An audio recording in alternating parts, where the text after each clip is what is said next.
നമ്മുടെ പോക്കറ്റിലെ പണത്തിന്റെ മൂല്യം ഇന്ന് ലോകം മുഴുവൻ ചർച്ച ചെയ്യുകയാണ്. അതെ, ഇന്ത്യൻ രൂപയുടെ കാര്യമാണ് പറയുന്നത്. കഴിഞ്ഞ കുറച്ചു ദിവസങ്ങളായി വിദേശ വിപണിയിൽ രൂപ വല്ലാത്തൊരു കളിയാണ് കളിക്കുന്നത് എന്ന് വേണം പറയാൻ. ഒരു വശത്ത് ഡോളറിനെ വിറപ്പിക്കുന്ന കുതിപ്പുണ്ട്, തൊട്ടു പിന്നാലെ ചെറിയൊരു വീഴ്ച.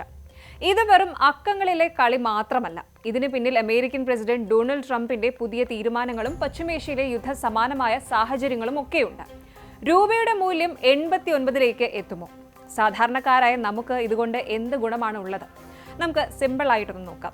ആദ്യം തന്നെ പറയട്ടെ, രൂപയ്ക്ക് പെട്ടെന്നൊരു ഊർജ്ജം കിട്ടാൻ കാരണം അമേരിക്കയിൽ നിന്നുള്ള ആ ഒരു ബിഗ് അനൗൺസ്മെന്റ് തന്നെയാണ്. ഇന്ത്യൻ ഉൽപ്പന്നങ്ങൾക്ക് മേൽ അമേരിക്ക ചുമത്തിയിരുന്ന 50% ടാക്സ് ട്രംപ് ഒറ്റയടിക്ക് 18% കുറച്ചു. ഈ ഒരു കരാർ ഒപ്പിട്ടതോടെ നമ്മുടെ കയറ്റുമതി മേഖലയ്ക്ക് വലിയൊരു ലോട്ടറിയാണ് അടിച്ചത്. ഇതിന്റെ ഫലമായി ഒരൊറ്റ ദിവസം കൊണ്ട് രൂപയുടെ മൂല്യം 1.4% വർദ്ധിച്ചത്. 2018 ഡിസംബറിന് ശേഷമുള്ള ഏറ്റവും വലിയ കുതിച്ചുചാട്ടമാണിത്. ഒരു ഘട്ടത്തിൽ 92 എന്ന റെക്കോർഡ് താഴ്ചയിലേക്ക് വീണു പോകുമെന്ന് പേടിച്ച രൂപ പെട്ടെന്ന് തന്നെ ഉഷാറായി. പക്ഷേ ബുധനാഴ്ച ആയപ്പോഴേക്കും വിപണിയിൽ ചെറിയൊരു ഇടിവ് കണ്ടു. മൂല്യം 90.44 എന്ന നിലയിലായി. എന്തുകൊണ്ടാണ് ഈ ചെറിയ തിരിച്ചടി ഉണ്ടായത്? രൂപയുടെ മുന്നേറ്റത്തിന് തടസ്സമായി നിൽക്കുന്ന ചില ഗ്ലോബൽ വില്ലന്മാരുണ്ട്. ഒന്ന്, ആർട്ടിഫിഷ്യൽ ഇന്റലിജൻസ് മേഖലയിലുണ്ടായ അനിശ്ചിതത്വമാണ്. അമേരിക്കൻ ടെക് വിപണിയിൽ സോഫ്റ്റ്വെയർ കമ്പനികളുടെ ഓഹരികൾ ഇടിഞ്ഞതോടെ നിക്ഷേപകർ അല്പം പേടിച്ചു. വിപണിയിൽ ഒരു റിസ്ക് എടുക്കാൻ ആരും തയ്യാറാകാത്ത റിസ്ക് ഓഫ് സാഹചര്യം വന്നതോടെ ഇന്ത്യയെ പോലുള്ള രാജ്യങ്ങളിൽ നിന്ന് പണം പിൻവലിക്കാൻ പലരും ശ്രമിച്ചു. രണ്ടാമത്തെ കാരണം എന്ന് പറയുന്നത് എണ്ണവിലയാണ്.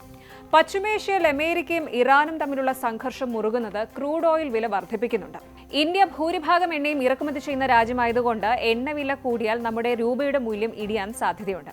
ഇതാണ് രൂപയെ 90ന് താഴേക്ക് പോകാൻ സമ്മതിക്കാതെ പിടിച്ചു നിർത്തുന്നത്. പക്ഷെ പേടിക്കേണ്ട കാര്യമില്ല. ബാങ്ക് ഓഫ് അമേരിക്കയെ പോലെയുള്ള വമ്പൻ സ്ഥാപനങ്ങൾ പറയുന്നത് വരും മാസങ്ങളിൽ രൂപ കൂടുതൽ കരുത്തനാകുമെന്നാണ്. മാർച്ചോടെ രൂപയുടെ മൂല്യം 88.60 മുതൽ 89 വരെയായി മെച്ചപ്പെടുമെന്നാണ് പുതിയ പ്രവചനം. വ്യാപാര കരാർ വന്നതോടെ ഇന്ത്യൻ കമ്പനികൾക്ക് കൂടുതൽ ഡോളർ സമ്പാദിക്കാൻ കഴിയും.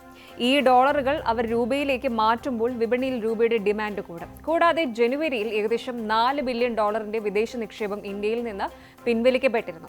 എന്നാൽ ഈ പുതിയ ട്രേഡ് ഡീൽ വരുന്നതോടെ വിദേശികൾ വീണ്ടും ഇന്ത്യയിലേക്ക് പണം ഒഴുക്കും എന്നാണ് പ്രതീക്ഷിക്കുന്നത്.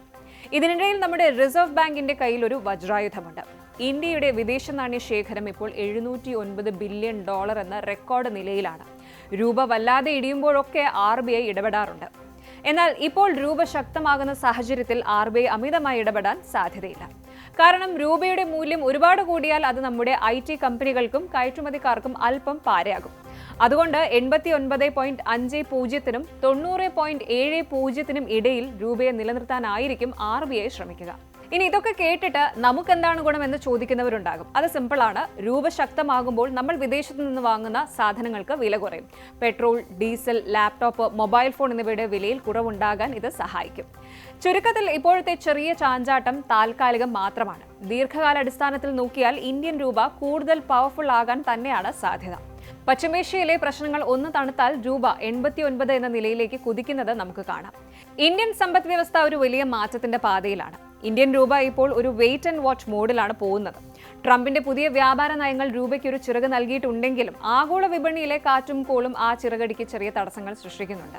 പക്ഷെ ഒന്നുറപ്പാണ്, ഇന്ത്യയുടെ സാമ്പത്തിക അടിത്തറ ഇന്ന് പഴയതിനേക്കാൾ വളരെ വളരെ ശക്തമാണ്. $709 ബില്യൺ വിദേശ നാണ്യ ശേഖരം നമ്മുടെ കയ്യിലുള്ളപ്പോൾ രൂപ വല്ലാതെ ഇടിഞ്ഞു പോകുമെന്ന് നമ്മൾ പേടിക്കേണ്ടതില്ല. മറിച്ച് 2026 മാർച്ചോടെ രൂപ 89ലേക്ക് എത്തുകയാണെങ്കിൽ അത് നമ്മുടെ വിദേശ യാത്രകൾക്കും വിദേശ പഠനത്തിനും എന്തിനും നമ്മുടെ നിത്യോപയോഗ സാധനങ്ങളുടെ വില കുറയാനും വലിയ രീതിയിൽ സഹായിക്കും. കൂടുതൽ വാർത്തകൾക്ക് News 18 Keralam YouTube channel subscribe ചെയ്യുക.